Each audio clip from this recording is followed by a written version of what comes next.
Are you in the market for a Land Rover in 2021? If you're looking to buy a Land Rover in 2021, you might want to stick around till the end of this video to see if that's still a good idea.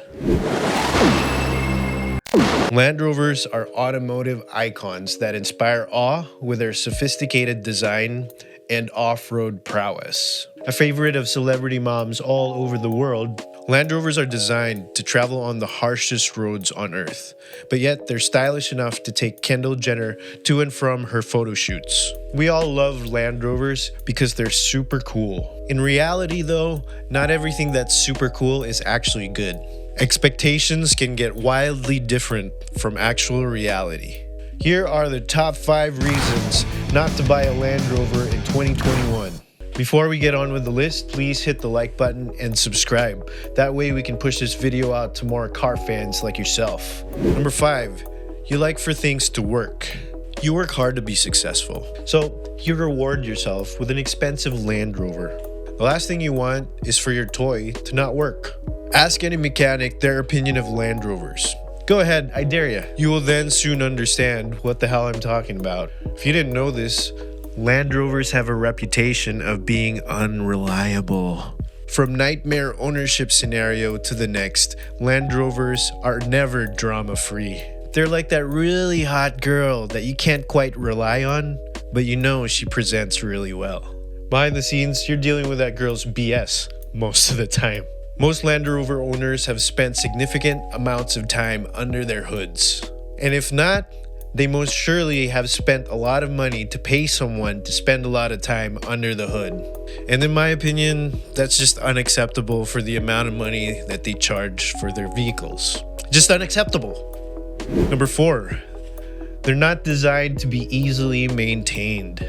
If you're into cars, I really recommend that you check out the Car Wizard's YouTube channel, link in the description. He's a genius mechanic that's worked on a lot of Land Rovers on his channel. This episode is about an air conditioner problem on a Range Rover. The problem was caused by a broken $100 part. In order to get to the failed part to fix the problem, they had to remove the entire dashboard, which cost the owner $3,800 in labor. Ouch!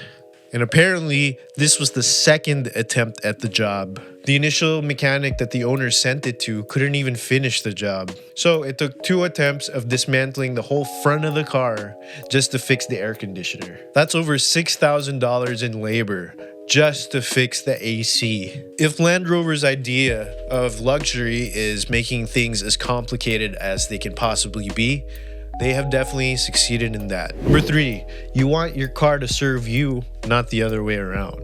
Ever since the horse and buggy has been replaced by automobiles, life has significantly improved for human beings. They transport us and our stuff to where we want to go. But what if the roles started reversing somehow? You know, that might feel like the case when you own a Land Rover. My neighbor has owned his mid-90s Range Rover for a long while now. He has spent and continues to spend a great deal of time trying to fix whatever's wrong with it. Every 3 to 4 weeks, I'm guaranteed to see him trying to fix something on that thing. And then I ask myself, is he being served by his automobile or is it the other way around? I'll let you form your own opinions on that one. Number 2. You don't hate money. Land Rovers are expensive to buy. They are definitely not cheap, and they are definitely a luxury item. If they're so expensive to buy, then why are their resale values so absolutely depressing? According to CarEdge.com, a Range Rover loses 63% of its value in the first 5 years. Since a top trim Range Rover costs $150,000 right now, that means after 5 years, the value of your $150,000 is at $55,938. That's a difference of almost $95,000. So in 5 years, you would have lost almost $100,000. So what can you get in the USA for $100 grand? You can make a 10% down payment on $1 million home. You could buy 4 Subaru Foresters. You could buy a top-of-the-line long wheelbase 5 Series BMW. And that's just with depreciation. We're not even talking about parts here. Once a part breaks on your precious little Range Rover, you will soon find out that Land Rover parts are not like normal car parts. I mean, they must be made out of unobtainium or something because they regularly cost 2 to 3 times the cost of regular parts. If you were a stock investor, what would you think of a stock that lost 63% of its value in 5 years? You'd probably run as far away from that stock as humanly possible. But yet, all these Wall Street dudes keep buying Range Rovers. And the number one reason for you not to buy a Range Rover in 2021 is electrification. Let's face it, the best is about to come. So you have to be patient and you should not buy a Land Rover in 2021. Mainly because of electrification. It's only a matter of time till we have a fully electric Range Rover.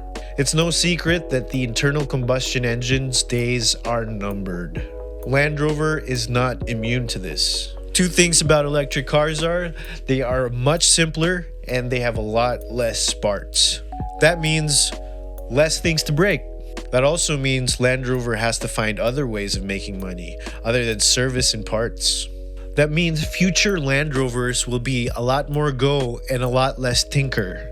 No more oil changes. No more belts coming apart, no more leaks, no more complicated systems that'll eventually break. And all around, I think electrification will make Land Rovers better. So those are my top 5 reasons for not recommending you buy a Land Rover in 2021. Hit that like button if you made it this far into the video. I know I've been kind of harsh to Land Rover throughout the video, but the truth is, I love Land Rovers. Who doesn't? That's why they are able to charge what they do. They're absolutely iconic to us petrol heads and even everyone on the street. Land Rover is a brand with grail status for sure, much like Rolex, although Rolexes actually appreciate in value. The truth is, I've always been in awe of Land Rovers, but at the same time, I've always felt bad for the owners of them. But if you're truly a ridiculously rich person that can afford an eternal $1,500 car payment, first of all, more power to you. And second of all, I recommend leasing. Otherwise, if you want to own a Land Rover long term, much like I do one day in the future, I would suggest waiting for an electric one. I just hope they don't design it in a way that you have to take out the whole dash for you to change a part in the air conditioning system. The future is electric, and I can't wait for my electric Range Rover, dude. The future is bright. Just be patient, my dudes. Thanks for joining me tonight. AK here, and I love you all. Mwah, mwah, mwah, mwah, mwah, mwah.